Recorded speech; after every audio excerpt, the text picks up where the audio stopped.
வணக்கம். இது ஜீவா டுடே. இன்றைக்கு நாம் மார்க்சிஸ்ட் கம்யூனிஸ்ட் கட்சியின் மாநில செயற்குழு உறுப்பினர் தோழர் கனகராஜ் அவர்களை சந்தித்து பேசப் போகிறோம். வணக்கம் தோழர். வணக்கம். பட்ஜெட் வருகிறது என்றவுடன் பல்வேறு கேள்விகளும் கூடவே சேர்ந்து எழுகிறது. ஒருபுறம் பாத்தீங்கன்னா மத்திய நிதியமைச்சர் நிர்மலா சீதாராமன் அவர்கள் தொடர்ந்து 7வது முறையாக பட்ஜெட்டை தாக்கல் செய்யும் பெருமையை பெறுகிறார். பிறகு பாத்தீங்கன்னா மோடி அமைச்சரவையில் 3வது முறையாக பெண் அமைச்சராக பதவியேற்றவர் என்ற பெருமையை பெறுகிறார் என்று பல பெருமைகளோடு இந்த பட்ஜெட்டை தாக்கல் பண்ண போறாங்க. இதற்கிடையில ஜிஎஸ்டி குறித்து ஏற்கனவே நிறைய சர்ச்சைகள் இருக்கு. இப்ப புது சர்ச்சை ஒன்று சில நாட்களாக போய்கொண்டிருக்கிறது. இனிமேல் ஜிஎஸ்டி வரி வசூல் மாதம் வெளிவராது, அதை நாங்கள் இனிமேல் வெளியிட போவதில்லை என்ற ஒரு நிலைப்பாட்டை எடுத்திருக்கிறார்களே ஒன்றிய அரசு. அதன் அடிப்படை காரணம் என்ன, பின்னணி என்ன சொல்லுங்க? இல்ல, இந்த 3வது முறை 7வது முறை இதுக்கெல்லாம் ஏதாவது முக்கியத்துவம் இருக்கிறது மாதிரிலாம் எனக்கு ஒன்றும் புரியல. ஏன்னா இவங்க டார்லிங் ஆஃப் த கார்பரேட்ஸ். எனவே இவங்க நீடிக்கணுங்கிறதுல கார்பரேட் ரொம்ப சீரியஸா இருப்பாங்க அப்படிங்கிறது தான். ஜிஎஸ்டி கலெக்ஷன் மட்டும் இல்லை, ஆக்சுவலா ஜிஎஸ்டி கலெக்ஷனா அவங்க இனிமே வெளியே சொல்ல மாட்டேன்னு சொல்றது, இவங்க வந்ததுல இருந்தே பல்வேறு விதமான தரவுகளை அவங்க வெளியிட்டதே கிடையாது. இதுவரை ஒன்றிய அரசாங்கம் 2013 இருந்து 14 அவர் தேர்தலில் வெற்றி பெறுகிற வரை அவர் பெருசா வேலை வாய்ப்பை பற்றி தான் பேசிட்டு இருந்தார். 2 கோடி பேருக்கு வேலை என்பதை பிரதானமா சொல்லிட்டு இருந்தார். ஆனா அதுக்கு பின்னால பேசலைங்கிறது மட்டும் இல்ல, வேலை வாய்ப்பு அல்லது வேலை வாய்ப்பின்மை குறித்தான எந்த தரவுகளையும் அவங்க வெளியிட்டது. இதே மாதிரி என்எஸ்எஸ்ஓ, நேஷனல் அந்த தேசிய இந்த ஸ்டாட்டிஸ்டிக்ஸ் சொல்ற அமைப்பு இருக்க, அதுவும் கூட இந்த மாதிரியான தரவுகளை வெளியே வர்றதே கிடையாது. எவ்வளவு பேர் வறுமையில இருக்காங்க, அல்லது வறுமையில இருந்து எவ்வளவு பேர் வெளியே வந்திருக்காங்க, அல்லது மக்கள் தொகையை கணக்கெடுக்கலையே. அதான் மக்கள் தொகை கணக்கெடுக்கிறது இல்ல, எவ்வளவு உட்கொள்றாங்க, கன்சம்ஷன் ரேஷியோ இருக்கு பாத்தீங்களா, கன்சம்ஷன் பேட்டர்ன் சேஞ்ச் ஆயிருக்கா, கன்சம்ஷன் ரேஷியோல என்ன சேஞ்ச் ஆயிருக்கு என்பது குறித்தெல்லாம் சொல்றது இல்லை. எனவே இந்த ஜிஎஸ்டியை கொஞ்ச நாள் அவங்க தம்பட்டம் அடிச்சுக்கிறதுக்காக இதை சொல்லிட்டு இருந்தாங்க. ஆனா இப்ப என்ன பிரச்சனை இருக்கு அப்படின்னு சொன்னா, 2-3 விதமாக நிறைய பேரு இது குறித்து பேச ஆரம்பிச்சிருக்காங்க. எது குறித்து பேச ஆரம்பிச்சிருக்காங்கன்னா, ஒண்ணு, பாஜக ஆட்சி பொறுப்புக்கு வருவதற்கு முன்பு 2014க்கு முன்பு பாத்தீங்கன்னா நேரடி வரி வருவாய் தான் அதிகமா இருந்தது, 53% இருந்தது. இந்த நேரடி வருவாய் வரி வருவாய் என்பது வரி பொறுத்தளவுல 2 அம்சம் தான் இந்தியாவில். ஒண்ணு தனிநபர் வருமான வரி, இன்னொன்னு கார்பரேட் டாக்ஸ். இது ஒரு அம்சம். இந்த மறைமுக வரி தான் நீங்களும் நானும் எல்லாரும் கட்டுற வரி. இப்ப கார்பரேட் டாக்ஸ் வருஷ கடைசியில கட்டுவாங்க, மார்ச் மாசம் 31ஆம் தேதி கட்டினா போதும். இந்த ஏப்ரல் 1ஆம் தேதி நான் வாங்குற பொருளுக்கு அன்னைக்கே நான் வரியை கட்டிடுவேன்.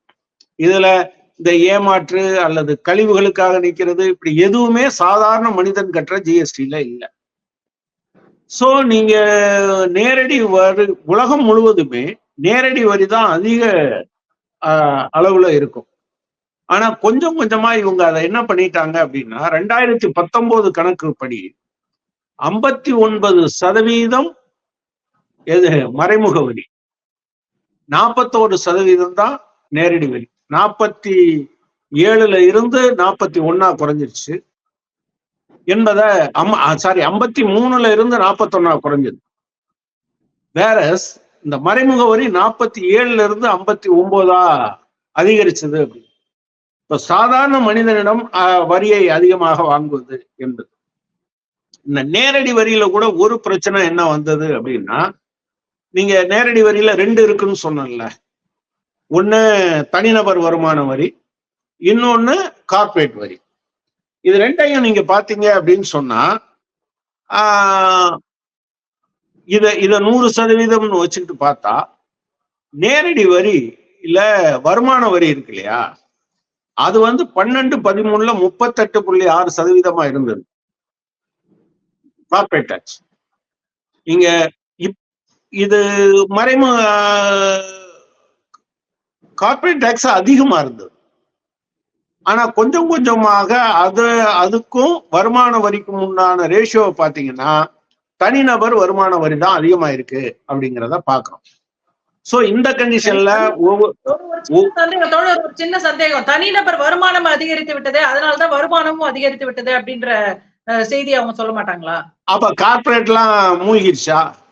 நீங்க கார்பரேட்டுக்கு நீங்க என்ன சொன்னீங்க, 30% 22% நீங்கள் குறைக்கிற போது நீங்க சொன்ன வார்த்தை என்னன்னா, இந்த வரியை குறைப்பதன் மூலமாக மிகப்பெரிய அளவுக்கு எல்லாரும் வரி கட்ட ஆரம்பிப்பாங்க, நிறைய தொழில்கள் வரும், கூடுதலா வரி கிடைக்கும்னு சொன்னீங்க. ஆனா அது இல்லையே. வேற தனிநபர் வருமான வரியை நீங்க என்ன பண்றீங்க அப்படின்னு சொன்னா, கொஞ்சம் கொஞ்சமாக அதிகரிச்சு அப்புறம் சமூகத்துல இருக்கக்கூடிய வருமானம் ஈட்டுகிற அத்தனை பேரையும் அதுக்குள்ள கொண்டு வாரீங்க. நீங்க ஒரு பக்கம் இப்படி ஒரு ஆர்குமெண்ட்டை நீங்க சொல்லுவீங்க, அப்ப நீங்க ஓப்பனா ஃபேக்டை தான் முன் வைக்கணும். நீங்க தனிநபர் வருமான வரி கட்டுறவங்களை எவ்வளவு பேர் உள்ள கொண்டு வந்திருக்கீங்க, ஆனா நீங்க கார்பரேட் டாக்ஸ் எவ்வளவு எல்லாம் கொடுத்துருக்கீங்க நீங்க யோசிச்சு பாருங்க. 1,84,000 கோடி ஒரு வருஷத்துல தள்ளுபடி. அது எப்போ? 2019. இந்த 5 வருஷத்துல பாத்தீங்கன்னா கிட்டத்தட்ட 2 லட்சம் கோடியாக மாறி இருக்கும். இந்த 2 லட்சம் கோடி என்பது சாதாரண தொகை இல்லை. இந்த 2 லட்சம் கோடியும் இந்த 5 வருஷமும் உங்களுக்கு வந்துச்சுன்னா கிட்டத்தட்ட 10 லட்சம் கோடியாக உங்களுக்கு மாறி இருக்கும், உங்ககிட்ட கையில வந்திருக்கும். வேற நீங்க அதை விட்டு கொடுக்குறீங்க. அதே போல 2023-24 மத்திய பகுதி வர பெட்ரோலிய பொருட்கள் மீது கூடுதலாக போடப்பட்ட வரி இருக்கு பாத்தீங்களா, அது மட்டும் 28 லட்சம் கோடிக்கும் அதிகம். இன்னொரு பக்கத்துல நீங்க பாத்தீங்க அப்படின்னு சொன்னா, சாதாரண இந்த இவங்களுக்கு சரி, மீண்டும் மீண்டும் ஒரு சின்ன குறுக்கீடு தோழர், இதுல ஒரு சந்தேகம். இப்ப நீங்க பாத்தீங்கன்னா இவ்வளவு வரி வருவாய் இழப்பு வந்து ஒன்றிய அரசுக்கு ஏற்படுகிறதுன்னு சொல்றீங்க. இப்ப பல திட்டங்களை நிறைவேற்றுவதற்கு அவங்களுக்கு நிறைய பணம் தேவைப்படுது. அப்படி இருக்கும் பொழுது எதற்காக கார்பரேட்டுகளிடமிருந்து வரக்கூடிய அந்த வரி வருவாயை அவர்கள் இழக்க தயாராகிறார்கள்? இதனால லாபம் யாருக்கு, நட்டம் யாருக்கு? அதை பத்தி சொல்லுங்க. அதுதான் ப்ராப்ளம். என்னன்னா இதை இன்னொரு வகையில நீங்க சேர்த்து பாத்தீங்கன்னா தான், நான் அந்த கேள்விக்கு பதில் சொல்றதுக்கு முன்னால இன்னொரு விஷயத்த சொல்லிட்டு வந்தேன். அதாவது 2019 கணக்கின்படி நீங்க இந்தியாவுல தனி நபர்கிட்ட இருக்கக்கூடிய மொத்த சொத்து இருக்கு பாத்தீங்களா, அது 945 லட்சம் கோடி. இப்ப அநேகமா ஒரு 1000 லட்சம் கோடியை தாண்டி இருக்கிறதுக்கு வாய்ப்பு இருக்கு. 945 லட்சம் கோடி. இதுல மேல இருக்கக்கூடிய 1% பேரிடம் மட்டும் 40% சொத்து இருக்கு. அதுக்கு அடுத்த இருக்கக்கூடிய 10% பேரை சேர்த்துக்கிட்டீங்கன்னா 65% இருக்கு. கீழே இருக்க 50% பேர்கிட்ட நீங்க வந்து 60% பேர்கிட்ட 4.7% தான் இருக்கு. அதாவது மேல உள்ள 1% 40% சொத்து இருக்கு. கீழே உள்ள 60% பேர்கிட்ட வெறும் 4.7% இருக்கு. நீங்க இந்த கணக்கை வச்சு பாத்தீங்கன்னா மேல இருக்க 1% பேரிடம் இருக்கக்கூடியதுல 10ல் 1 பகுதி சொத்து தான் கீழே இருக்கக்கூடிய 60% பேரிடம் இருக்கிறது. சோ நீங்க ஒரு பக்கத்துல செல்வம் குவிந்து, அதே போல வருமானத்துல பாத்தீங்கன்னா மேல இருக்கக்கூடிய 10% பேருடைய வருமானம் வந்து 57% மொத்த வருமானத்துல.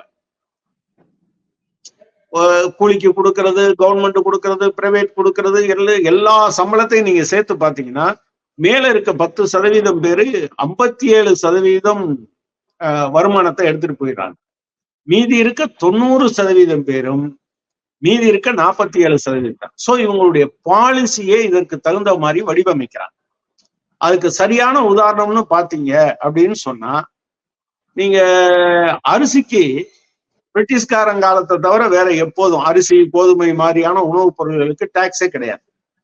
ஆனா இப்போ நீங்க 5% வரி, ஜிஎஸ்டி வரி கட்டுறீங்க. நீங்க சாப்பிடுற ஒவ்வொரு பருக்கையிலும் நீங்கள் வரி கட்டுகிறீர்கள்.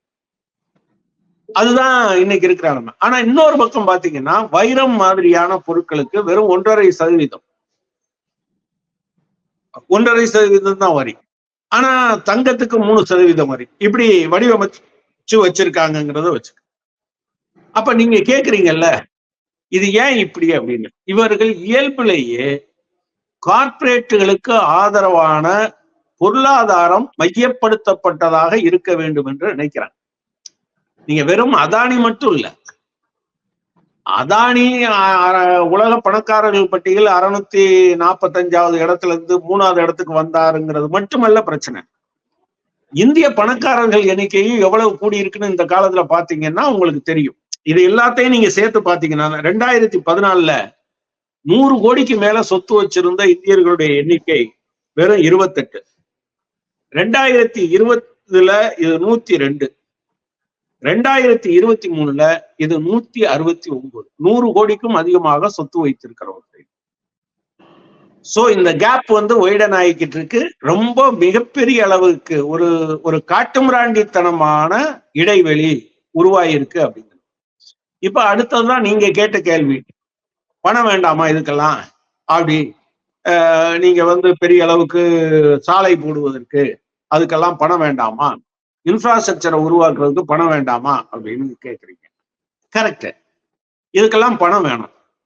அதனாலதான் நம்முடைய டைரக்டிவ் பிரின்சிபிள் என்ன சொல்லுது அப்படின்னு சொன்னா, இந்திய நாட்டினுடைய அரசமைப்பு சட்டம் இருக்குல்ல, அதுல வழிகாட்டு நெறிமுறைகள் பகுதி 4 பிரிவு 39 உபபிரிவு பிஎன்சி, அது ரெண்டும் சேர்ந்து என்ன சொல்லுதுன்னா, மக்களுக்கு பொதுவான நன்மை வழங்கக்கூடிய வகையில் வளங்களின் மீதான கட்டுப்பாடும் உரிமையும் இருக்க வேண்டும். நம்பர் 1.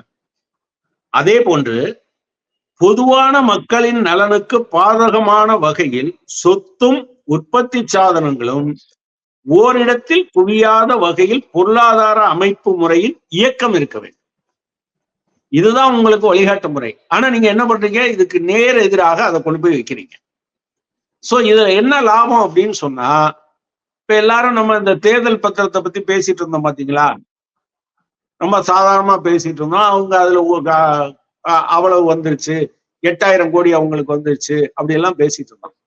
ஆனா உண்மை என்னன்னா, இடையில வயர்ல ஒரு ஆர்டிக்கல் அவங்க என்ன எழுதுறாங்கன்னா, கிட்டத்தட்ட இந்தியா முழுவதும் 60,000 கோடி ரூபாய்க்கு அவர்களுடைய மாவட்ட அலுவலகங்கள்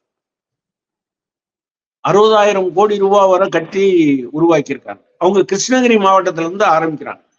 கிருஷ்ணகிரியில 6 மாடி கட்டடத்தை பிஜேபி கட்டியிருக்காங்க. இதே மாதிரி 623 மாவட்டங்கள்ல அவங்க கட்டியிருக்காங்க. அப்புறம் அவங்க சென்ட்ரல் ஆபீஸ் அதுலாம். இதுக்கான பணம் எங்க வருது அப்படின்னா, கார்பரேட்டுகள் தாறுமாறாக இங்க கொண்டாந்து கொடுத்தாங்க. சோ அதுதான் உங்களுக்கு பொது நலனை விட்டு கொடுத்து விட்டு, இது போக இன்னொரு பக்கம் பாத்தீங்கன்னா, சுதந்திரம் அடைந்ததுல இருந்து 67 வருஷமாக 67 வருஷம் 2014ஆம் ஆண்டு வரை இந்தியாவினுடைய மொத்த கடன் வந்து வெறும் 52 லட்சம் கோடி. இப்ப எவ்வளவு தெரியுமா? 205 லட்சம் கோடி. சோ இவ்வளவு பணத்தையும் வாங்கி ஒரு பக்கம் பெருமுதலாளிகளுக்கு, இன்னொரு பக்கம் நீங்க இந்த காலத்துல தள்ளுபடி செய்த கடன் தொகை எவ்வளவுன்னு பாருங்க. 18 லட்சம் கோடி ரூபாய் கடனை கொடுத்துட்டு அதை தள்ளுபடி பண்ணிட்டாங்க. இவங்க கேட்டா அது வந்து அது என்ன சொல்றது, அது ரைட் ஆஃப் தானே தவிர அது வந்து நாங்க அதை அப்படியே நாங்க வெயிட் பண்ணல, வெய்வர் கிடையாது, ரைட் ஆஃப் தான். ரைட் ஆஃப்னா அதை தள்ளி வைக்கிறது அப்படின்னு சொல்லுவாங்க. ஆனா அதுல 10% தொகையை கூட அவங்க வாங்கலைங்கிறது. எனவே பொது சொத்துக்களையும் வரியையும் எடுத்து பெருமுதலாளிகளுக்கு கொடுத்துட்டு அதுக்கு கைமாறாக இவருடைய கட்சிக்கும் தனிநபர்களுக்கும் பணத்தை கொண்டு வந்து சேர்ப்பதுதான் இவங்களுடைய நோக்கம். சரி, இப்ப நம்ம வந்து இதான் சிஸ்டம் அப்படின்னு சொல்லி தெளிவா சொல்லிட்டீங்க. இதுல சாமானிய மக்கள் இருக்காங்க இல்லையா, நம்ம வாங்குற ஒவ்வொரு பொருளுக்கும் ஜிஎஸ்டி. கொஞ்ச நாளைக்கு முன்னாடி அவங்க நிதியமைச்சர் கிட்ட கேட்கும் போது பாத்தீங்கன்னா, எதுக்காக ஹோட்டல்ல போய் சாப்பிடுறீங்க, நாங்க வாங்குற பொருளுக்கும் ஜிஎஸ்டி, ஹோட்டல்ல வாங்கி சாப்பிட்டா அந்த உணவுக்கும் ஜிஎஸ்டின்னு கேட்ட போது, நான்லாம் ஹோட்டல்ல சாப்பிடுறது இல்ல, வீட்டுல சமைச்சு சாப்பிடுங்க அப்படின்னு சொல்லி சொன்னாங்க. நம்ம அதை பார்த்தோம். அப்படி இருக்கும் பொழுது நம்மிடம் இவ்வளவு பிழிந்து ஜிஎஸ்டி வாங்குவது பொதுமக்களுக்கு அந்த புரிதல் இருக்கிறதா? இத கேள்வி கேட்கக்கூடிய இடத்துல யாராவது இருக்காங்களா? நீங்க என்ன சொல்றீங்க? இல்ல, அதான் நீங்க வந்து 2 விஷயத்த நான் சொல்றேன். ஒண்ணு, அது ஒரு மமதையில பேசின பேச்சு. இந்த அம்மா தமிழ்நாட்டுக்கு வரும்போது அது என்னது டிஃபன் பாக்ஸ்ல கட்டி எடுத்துட்டு வர்றாங்களா? இவங்க ஹோட்டல்லே சாப்பிடுறது கிடையாது. பிறகு சாதாரண மனிதன் வேற வழி இல்லாம போறான். 2 விஷயமா போறான். ஒண்ணு, வீட்டுல உடனடியா சமைக்க முடியாது, வேலைக்கு போகணும் அப்படின்னு சொன்னா போய் வாங்குறான். அதாவது ஹஸ்பண்ட் அண்ட் ஒய்ஃப் 2 பேரும் போறாங்கன்னா அவங்க போய் வீட்டுல இன்னொரு ஆளை வேலைக்கு வச்சிருக்கிறதுக்கு பதிலா, நீங்க அதை வந்து சொகுசுக்காக சாப்பிடுறது கிடையாது யாரும். இன்னொரு ஆள் என்னைக்காவது ஒரு நாள் 2 நாளைக்கு போவாங்க. எனவே அது உண்மை கிடையாது. 3வது, இந்திய மக்கள் எல்லாத்தையுமே நீங்க வந்து வீட்டுல சாப்பிடுங்கன்னு சொல்லிட்டு ஹோட்டல்லாம் இழுத்து மூடிட வேண்டியதானே, எதுக்கு வச்சிருக்கீங்க? சோ ப்ராப்ளம் என்னன்னா, அவங்க வந்து எப்போதுமே பேசும்போது சாதாரண மனிதனுடைய மனநிலையில் இருந்தே பேசுவது கிடையாது. ஏன்னா அவங்களுடைய எல்லா செலவுகளும் எல்லா ஏற்பாடுகளும் கார்பரேட் அவங்கள பாத்துக்கிறது. இது ஒரு ஃபேக்ட் தான் வச்சுக்கோங்களேன். இப்ப நான் ஒரு முறை தெரியாதுன்னு சொல்றீங்களா தோழர்? தெரியாது தெரியாது தெரியாது. அதாவது பட்னி கிடக்கிறது ஒவ்வொரு நாளும் உலக வங்கியினுடைய கணக்கு ஒவ்வொரு நாளும்.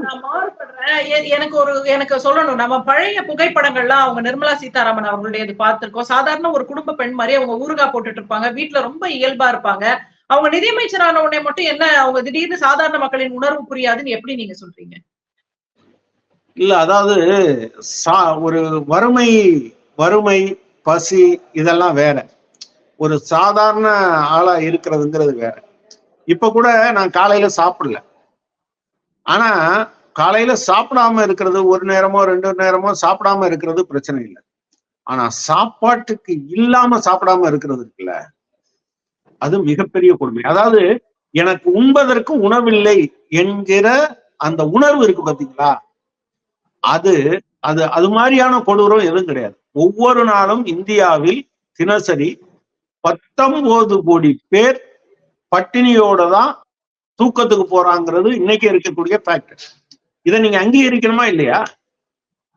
நீங்க இதை அங்கீகரிச்சீங்கன்னா என்ன பண்ணுவீங்க அப்படின்னு சொன்னா, எல்லாத்துக்கும் யூனிவர்சல் பிடிஎஸ் யாருக்கெல்லாம் இல்லையோ அவங்களுக்கெல்லாம் நீங்க வந்து அரிசியை கொடுக்கணும் அப்படிங்கிற நிலைமைக்கு வருவீங்க. நீங்களும் நானும் தமிழ்நாட்டுல உட்கார்ந்து பேசுறோம், மறந்துடாதீங்க. தமிழ்நாட்டுல யாரு போனாலும் அரிசி கொடுக்கப்படும் அவங்களுக்கு, அன்லஸ் அதர்வைஸ் அவங்க ஆப்ட் அவுட் பண்ண வேண்டாம் என்று சொன்னால் மட்டும்தான். ஆனா இந்தியா முழுவதுமே எவ்வளவு பேருக்கு கொடுக்குறாங்கன்னா, மொத்தமே 65% பேருக்கு தான் கொடுக்குறாங்க. நீங்க இன்னைக்கு ஒரு கணக்கு வந்திருக்குல்ல, அதாவது உத்தரப்பிரதேசம் நிறைய அவங்க ஜிஎஸ்டி கட்டிட்டாங்க இந்த ஏப்ரல் மாசம் அப்படிலாம் சொல்றாங்க பாத்தீங்களா, அதுக்கு ஏதாவது அர்த்தம் இருக்கா? அந்த மாநிலம் எவ்வளவு கொடுமையில இருக்கும்னு பாருங்க. அதாவது நுகர்வு தானே ரெண்டும் கிட்டத்தட்ட சமமா இருந்ததை வச்சே இவங்க சொல்றாங்க. ஆனா நம்மளை போட எத்தனை மடங்கு அவங்க மக்கள் தொகை? 3 மடங்கு மக்கள் தொகை. தமிழ்நாடு மாதிரியான நுகர்வு அங்கே இருந்ததுன்னா என்ன இருக்கும்? 3 மடங்கு அவங்களுடைய ஜிஎஸ்டி இருக்கணும்.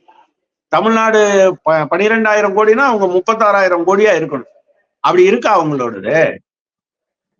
நான் ஏற்கனவே சொன்னது மாதிரி ஜிஎஸ்டியில ஒன்ன தெரிஞ்சுக்கங்க, கீழே இருக்கிற 50% தான் கிட்டத்தட்ட 2/3 பங்கு எதை கொடுக்குறாங்க, ஜிஎஸ்டி கட்டுறாங்க. 64.3% இந்த 50% பேர். அப்போ நீங்க இந்த அதென்ன உயர் வகுப்பினர், உயர் நடுத்தர வகுப்பினர் சொல்றது ரொம்ப கம்மியானது. அப்போ நீங்க உத்தரப்பிரதேசத்துல சாதாரண மக்கள் தமிழ்நாட்டை போல 3 மடங்கு அதிகமாக மக்கள் தொகை கொண்ட மக்கள் அவங்க சாப்பாட்டுக்கு, உணவு, அது என்ன உடைக்கு அல்லது இது மாதிரியான அவர்களுடைய அத்தியாவசிய தேவைகளுக்கு செலவிடுவது என்பது தமிழ்நாட்டை போல 1/3 பங்கு தான். நம்ம 3 ரூபா செலவழிச்சோம்னா அவங்க 1 ரூபா தான் செலவழிக்கிறாங்கன்னு வந்தா தான் 2 சமமா வரும் இல்லையா? சோ அதை வச்சுக்கிட்டு 1 ரூபா கூட வந்துருச்சு 2 ரூபா கூட வந்துருச்சுன்னு அவங்க குதிக்கிறாங்க. உண்மையில என்னன்னா, இவர்களுக்கு அந்த அந்த ஏழைகளுடைய பசியை பற்றி உணர்கிற தன்மையே இருக்காது. இன்னொரு விஷயம், நீங்க அவங்க அங்கீகரிச்சிருப்பாங்க, எது பணக்காரனா இருக்கிறதும் ஏழையா இருக்கிறதும். பிஜேபியினுடைய அந்த RSS கோட்பாடுகள் இருக்கு பாத்தீங்களா, எல்லா வகையிலும் ஏற்றத்தாழ்வுகளை அவங்க அங்கீகரிக்கிறாங்க. ஆண் பெண், கருப்பு சிவப்பு, அப்புறம் அதென்ன தெய்வ பாஷை நீச பாஷை என்று எல்லாத்தையும், ஆரியர் திராவிடர், என் ரேஸ்ல இருந்து, மொழியில இருந்து, பாலினத்துல இருந்து அதே போல ஏழை பணக்காரன், உயர் ஜாதி தாழ்ந்த ஜாதி, இது கடவுளால் படைக்கப்பட்டது. எனவே இப்படி நீடிக்க வேண்டும் என்று நினைக்கிறவங்க. எனவே அவங்களுக்கு வந்து ரெண்டு சமமா வரணுங்கிற விஷயம் எந்த காலத்திலயுமே வராது என்பதுதான். அதனாலதான் இதை மடைமாற்றுவதற்கு, அதாவது பணக்காரங்க கிட்ட பிடிங்கி ஏழைகிட்ட கொடுத்துருவாங்கன்னு சொல்லக்கூடாதுங்கிறதுக்காக தான், சொல்ற பேச்சு வந்துடக்கூடாது அப்படிங்கிறதுக்காக அவங்க என்ன பண்ணாங்கன்னா, இந்துக்களிடம் இருந்து பறித்து இஸ்லாமியர்களிடம் கொடுத்து விடுவார்கள் என்று அதை மடைமாற்றுவதற்கு நரேந்திர மோடி முயற்சி செய்தார். ஆனால் அது எடுபடலைங்கிறது வேற விஷயம். நிச்சயமா. அதாவது இந்த ஜிஎஸ்டி தொடர்பாக பல கேள்விகளுக்கு பதில் இல்லாமல் மக்கள் பாத்தீங்கன்னா தொடர்ந்து ஜிஎஸ்டி கட்டி கொண்டிருக்கிறார்கள். இன்னொரு புறம் கார்ப்பரேட்டுகள் அந்த சலுகைகளை அனுபவித்துக் கொண்டிருக்கிறார்கள். அதன் பலனாக பாஜக என்னவெல்லாம் வந்து பலன் அடைந்திருக்கிறது என்பதை வந்து நீங்க விளக்கமா சொன்னீங்க. நிச்சயமா மக்களிடம் இது போய் சேர வேண்டும் என்று நினைக்கிறேன். உங்களுடைய தகவல்களை எங்களுடன் பகிர்ந்து கொண்டமைக்கு மிக்க நன்றி தோழர்.